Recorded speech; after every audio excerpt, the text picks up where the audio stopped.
everybody, I am Matthew Allen, and I am the social media producer at The Rachael Show, and we are here with the beautiful and the gorgeous and the talented BeBe Zahara Benet and Alexis Michelle! You may know them from RuPaul's Drag Race and also from their upcoming show on TLC, Drag Me Down the Aisle. What has been more stressful? Competing on RuPaul's Drag Race or helping to plan this wedding? Well, for me, it would be helping to plan the wedding. Really? It will be, and the reason I would tell, the what was a good reaction. The what? I think because with me, when I compete, going into a competition, whatever, I know myself really well. Okay. You know, I know my brand. I have a really good sense of what my brand is, and when I go into a competition, I know how I want to represent myself. When it comes to a wedding, you're dealing with somebody who has, you're dealing with a bride who already has a fantasy in their mind. That's and true. You're expecting you to bring that fantasy and make it a reality. So it's stressful. It is. Listen, that's beautiful. We cannot all be African royalty and be so secure in ourselves when we go into competitions. Because I'll tell you, I anticipated that for years. And it shakes you. It shook me. I was shook. But that being said, when it comes to weddings, you know, BeBe has been planning and designing events for years, and I've been doing bride's hair and makeup for years. And so for me, I find it a kind of comforting place. Okay. And I am, as we know from doing so many weddings, is that the emotions are going to be high, everything's going to be a little wild. And if I sort of know that that's coming, then it doesn't shake me. Gotcha. In the same way that those pink When walls you're did. RuPaul's Drag Race has obviously helped propel drag into the mainstream, and this show seems to be a very nice continuation of that. Absolutely. What do you think this show brings to help showcase the art of drag and just the LGBTQ community in general? I mean, this is an amazing thing, and I'm so glad TLC is doing this. I think it's really pushing the art form forward and pushing our whole community forward. It's bringing us into people's living rooms and showing them that what we're about is celebrating women, lifting people up, and bringing joy into the world. And I'm so glad that Drag Me Down the Aisle is here to do that. When you watch RuPaul's Drag Race, you get to see us in a different kind of mode, which is competing, you know, and we have to compete to make it just one to the top, right? But when you're dealing with a show like Drag Me Down the Aisle, I think that what you get to do is even relate more with us, you know, who we are as human beings, who we are as artists and specialists. You get to really enjoy and experience the human in us, and we create illusion, we create fantasy, and we look at the woman. And a lot of times people think like, oh, when we do drag, we're making a mockery of women. We're not doing that. My mom is my #1 inspiration. You know, growing up and looking at my mom and saying, oh ma, if I was a woman, this is also how I want to look, and this is how I want to talk, and this is how I want to walk, and I want to dress, and I want to do my makeup. And so that is really giving us an opportunity to be a plain canvas and celebrating all these different women. And I'm thankful that we get to do that and we get to show that. All Stars 4 just wrapped up, and there was a surprise twist double win at the end. How do you feel about the double win? Oh, I personally was here for it, if you will. You know, going into season 9, it was really crazy, and the competition was steep, and Trinity Taylor was a force to be reckoned with, and also a really kind queen to be around.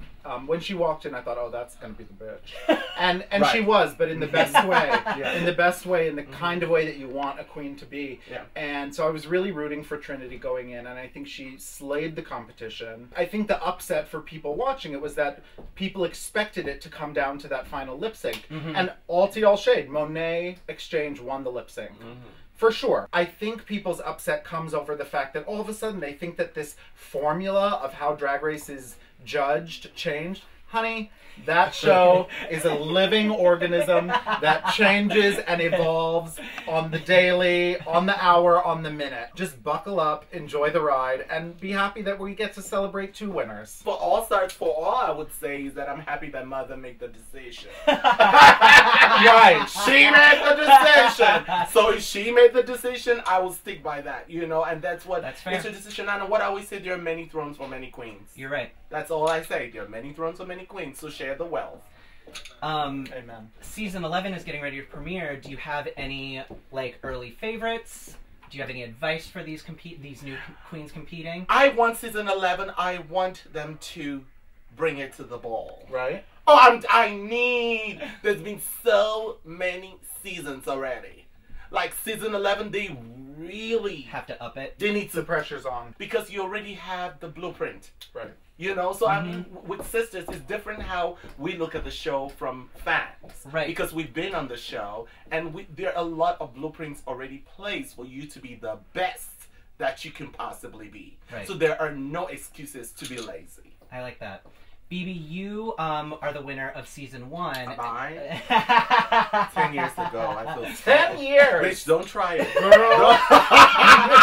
The show has only grown in popularity since then. What do you think it is about RuPaul's Drag Race that just has been bringing more and more people together to watch the show? The human.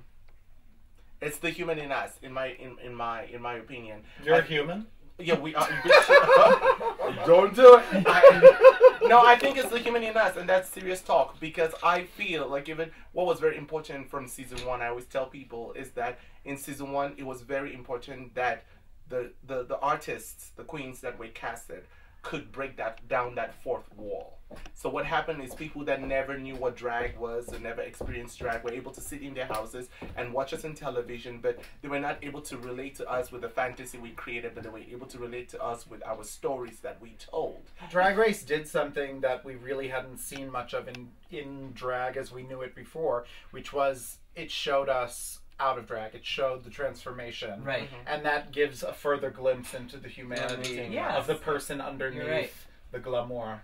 The glamour, yeah. Of course, I would assume that you're a fan. Yes, yes. Very much so. So what made you love the show? What are the things that made you love the show? What made me love the show was there was a welcomeness about it. No matter the story, no matter the background, no matter what the instance was, everyone was kind of on a level playing field and ready to do what they needed to do to win. And there was a community there, a camaraderie there, despite the competition, and I think that's really appealing. Yeah. I feel like we're in Untucked. Do you feel like we're in Untucked right now? Where's the really strong cocktail?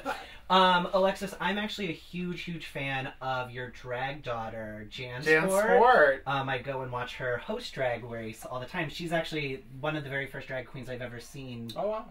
Is she a local New York girl? She is. Okay. She's all over the city. She works really hard. Yes, she is. What has been the most rewarding part about being a mentor in that capacity? You know, the first time I saw Jan perform, it was only her second time performing in drag. Really? You wouldn't know it, though. And I didn't know it at the time. I found that out much later. But I saw, it was before I saw her perform even. She was in the dressing room, and I think I was looking for either a bobby pin or a safety pin. She said, "I have it." And there was something about the way she said it. She was like so quick. She reached into her bag, and I just saw myself in her in that moment. And I was like, oh. And then she performed, and she has the voice of an angel. It's crazy.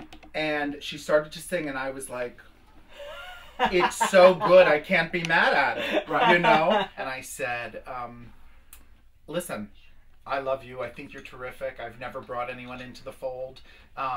If there's anything I can do to help you, if I can help you in any way, would you want to be part of this family? And she was very excited. That's awesome. That's awesome. My final question to both of you. What do you think, for any upcoming bride-to-be, what is the one piece of advice you can give them to help find their inner queen? Speak up for yourself. Don't say, oh, okay, it's not the day to settle. To me, self-affirmation. I think that I think, and I don't think that it has to happen only during your wedding day. I think you get up in the morning, you need to affirm with yourself, like, I am beautiful, I'm gorgeous, I would celebrate me today, and I would take time to do that. You know? Yeah. To me, that's important, because then when you get to that wedding day, that magical day, you can then live in the moment. And take that beyond, right? Yeah. Thank you so much for sitting back here with us backstage at Rachael Ray Show. It's been a pleasure to have you. Please, everybody, tune in to TLC on March 9th at 9 p.m. to catch Drag Me Down the Aisle. Thank you, and we'll see you later.